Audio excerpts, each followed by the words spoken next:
जय महिषासुरमर्दिनी। दोस्तों, हम सभी जानते हैं कि स्वयं माता भगवती का जिस पर हाथ हो या कृपा हो तो कोई भी संकट तो क्या पूरी सृष्टि में किसी में इतना सामर्थ्य नहीं कि वे माँ के भक्त का बाल भी बांका कर सके। दोस्तों, माँ के कई रूप और स्वरूप हैं, परंतु शक्ति तो एक ही है। आप सभी जानते होंगे कि माँ को महिषासुरमर्दिनी भी कहा जाता है।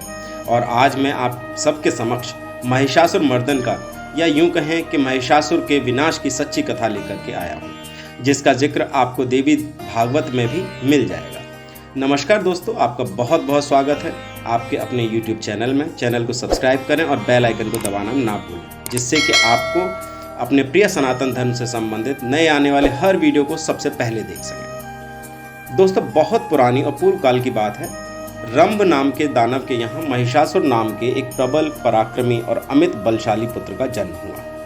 उसने अमर होने की इच्छा से ब्रह्मा जी को प्रसन्न करने के लिए बड़ी ही कठिन तपस्या की। उसकी इस 10,000 वर्ष की कठोर तपस्या से ब्रह्मा जी बड़े प्रसन्न हुए। वे हंस पर विराजमान होकर महिषासुर के निकट आए और वहां प्रकट होकर के बोले कि उठो वत्स, अब तुम्हारी तपस्या सफल हो गई है। मैं तुम्हारी इस कठोर तपस्या से अति प्रसन्न हूँ। मैं तुम्हारा मनोरथ अर्थात इच्छा को पूर्ण करूँगा। मांगो, अपनी इच्छानुसार वर मांगो।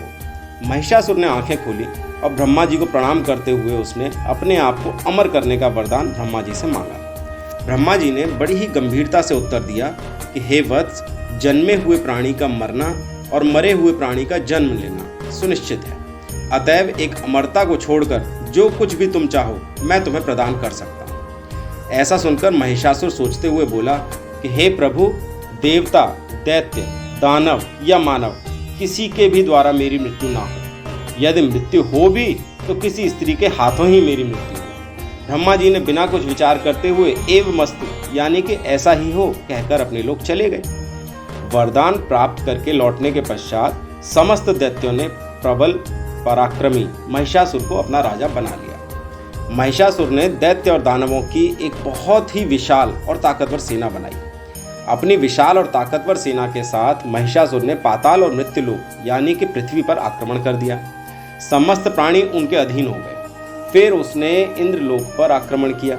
इस युद्ध में देवताओं के राजा इंद्र के प्रार्थना करने पर भगवान विष्णु और भगवान शिव भी इंद्र की तरफ से युद्ध में शामिल हो गए। किंतु महाबली महिषासुर के पराक्रम और ब्रह्मा जी के वरदान के सामने सभी को पराजय का मुंह देखना पड़ रहा था। फिर देवलोक पर भी महिषासुर का आधिपत्य हो गया।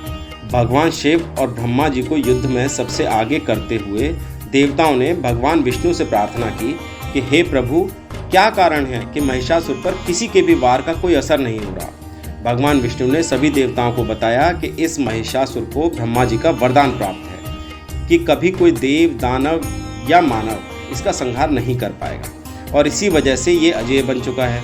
सभी ने फिर भगवान विष्णु से इसका उपाय पूछा तो भगवान विष्णु ने कहा कि हम में से कोई भी इसका वध नहीं कर सकता। आओ हम सभी मिलकर सबकी आदि कारण माँ भगवती महाशक्ति की आराधना करें। फिर सभी ने मिलकर आतर स्वर में माँ भगवती की प्रार्थना की। सबके देखते देखते ब्रह्मादि सभी देवताओं के शरीरों से दिव्य तेज निकलकर एक स्त्री के रूप में प्रकट हुआ। भगवती महाशक्ति के इस अद्भुत तेज से सभी देवता आश्चर्यचकित हो गए। हिमवान भगवती की सवारी के लिए सिंह यानी शेर दिया। सभी देवताओं ने अपने अस्त्र शस्त्र महामाया की सेवा में प्रस्तुत किए।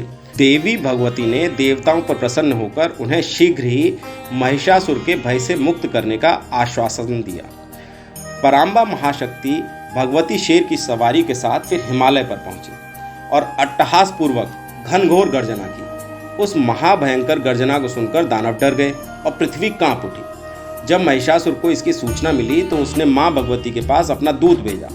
दूत ने वहां पहुंचकर महाशक्ति भगवती से कहा कि हे सुंदरी, मैं महिषासुर का दूत हूँ और मेरे स्वामी त्रैलोक के विजयी यानी कि तीनों लोकों पर विजय प्राप्त कर चुके हैं। वे तुम्हारे अतुलनीय सौंदर्य से बहुत प्रभावित हैं और तुमसे विवाह करना चाहते हैं। देवी, तुम उन्हें स्वीकार करो और सभी पर अपना राज करो। यह संदेश सुनकर माँ भगवती क्रोध और आक्रोश से भरकर उस दूत से बोली कि मूर्ख, मैं संपूर्ण सृष्टि की जननी और महिषासुर की मृत्यु हूँ।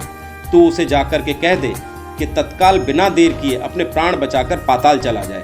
यदि मेरी सृष्टि में उसने अवरोध किया और बात नहीं मानी तो इस युद्ध में उसकी मृत्यु सुनिश्चित है। दूत भय से कांपने लगा। दूत ने वापस जाकर अपने स्वामी महिषासुर को देवी भगवती के विकराल रूप के बारे में बताते हुए देवी का संदेश महिषासुर को दिया। महिषासुर के सर पर तो घमंड और अभिमान इस तरह सवार था कि वह यह भी भूल गया कि वह इस सृष्टि की जननी और रक्षा करने वाली मां भगवती को अपनी पत्नी बनाने का दुस्साहस कर रहा था।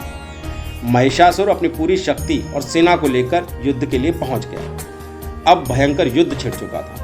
एक एक करके महिषासुर के सभी सेनानी देवी के हाथों मृत्यु को प्राप्त हो रहे थे। देवी भगवती के साथ दुष्ट महिषासुर का भीषण संग्राम चल रहा था। उस दुष्ट ने नाना प्रकार के यानी कई प्रकार के मायिक रूप बनाकर महामाया के साथ युद्ध किया। अंत में महाशक्ति मां भगवती ने अपने चक्र से महिषासुर का मस्तक काट डाला। सभी देवताओं ने भगवती की स्तुति और प्रार्थना की और भगवती महामाया प्रत्येक संकट में देवताओं का सहयोग करने का आश्वासन देकर अंतर्ध्यान हो गई। तब से मां शक्ति को महिषासुर मर्दिनी के नाम से जाना जाता है।